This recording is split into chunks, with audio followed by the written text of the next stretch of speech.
नमस्कार, आपण पाहत आहात मराठी साप्ताहिक निर्भीड सम्राटचे यूट्यूब चॅनल निर्भीड सम्राटमध्ये आपले स्वागत आहे। नमस्कार, आपण बघत आहात निर्भीड सम्राट न्यूज। बातमी आहे मुंबई येथून। मुंबई येथील गोरेगाव पूर्व येथील आरे कॉलनीमध्ये मोठ्या प्रमाणात अवैध वृक्षतोड करून रॉयल पाम्स मध्ये चित्रीकरणासाठी मोठे स्टुडिओ उभारण्यासाठी हजारो ब्रास डेब्रिजची भरणी करून सुमारे 18 ते 20 मीटर खोल असलेली दरी बुजून जमीन सपाटीकरण करणे सुरू आहे। भारतीय जनता पार्टी मुंबई कामगार आघाडीचे मुंबई अध्यक्ष अभिजित राणे यांनी यावेळी सदर ठिकाणी जाऊन पाहणी केली असता संबंधित लोकांवर कारवाईची मागणी केलेली आहे।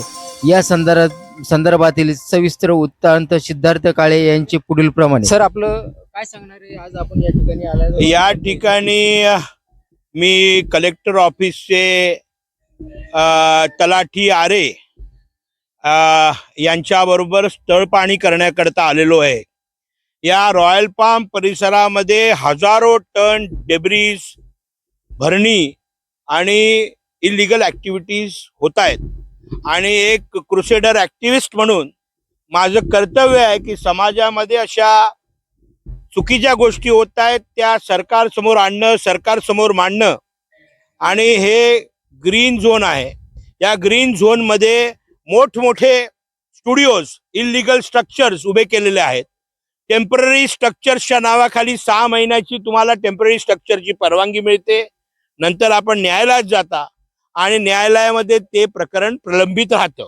अजूनपर्यंत मुंबई महानगरपालिकेने फिल्म स्टुडिओजची कुठची पॉलिसी तयार झालेली नाहीये, तयार केलेली नाही। ती आत्ता होणार म्हणून अनेक वर्ष फिल्म स्टुडिओजची पॉलिसी अजूनपर्यंत महानगरपालिकेने डिसाईड केलेली नाही।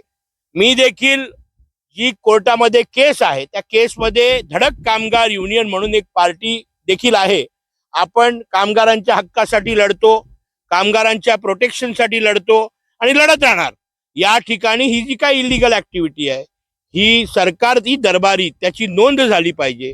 आपल्याला जंगल वाचवायचे, झाडं वाचवायची आहेत या भावनेने मुंबईमध्ये आता कुठेतरी एक छोटंसं जंगल, आरे नॅशनल पार्क हे जंगल कुठेतरी छोटंसं जंगल आहे। हे जंगल देखील काही बलाढ्य धनदांडगे लँड माफियाज हे पण कॅप्चर करायला निघालेले आहेत। मी मुळात या विषयात पूर्णपणे महाराष्ट्राचे मुख्यमंत्री आदरणीय देवेंद्रजींकडे एक सखोल तक्रार देणार आहे। त्याचबरोबर मागच्या 6 महिन्यापूर्वी आदरणीय किरीट सोमयाजींनी देखील या विषयात गंभीरतेने लक्ष घालून बऱ्याचशा गोष्टी सरकारच्या दरबारी आणलेल्या आहेत। त्याचा पाठपुरावा आपण करतोय। पण असं होत असताना देखील इकडे हजारो टन, लाखो टन भरणी होते। हजारो टन गाड्या म्हणजे ट्रक्स येत आहेत, लोंढे येत आहेत आणि हे जंगल पूर्णपणे या ठिकाणी त्या जंगलाचा नाश होतोय। हजारो झाडं कापली जात आहेत आणि सरकारने गंभीरतेने याची दखल घेतली पाहिजे। मी विनंती करतो आपल्या मुंबईचे पालकमंत्री आशिष शेलार यांना, मुंबईचे आपले रखवारदार आपले सगळे जनता यांनी सगळ्यांनी सेव्ह आरे नावाची जी संस्था आहे त्यांनी देखील या ठिकाणी बघावं। ज्या पद्धतीने आरे, रॉयल पाम, जंगल याचा पूर्णपणे वाटोळा केलाय, आपण सगळ्यांनी आवाज उचलला पाहिजे, याचा विरोध झाला पाहिजे आणि आपण महाराष्ट्राची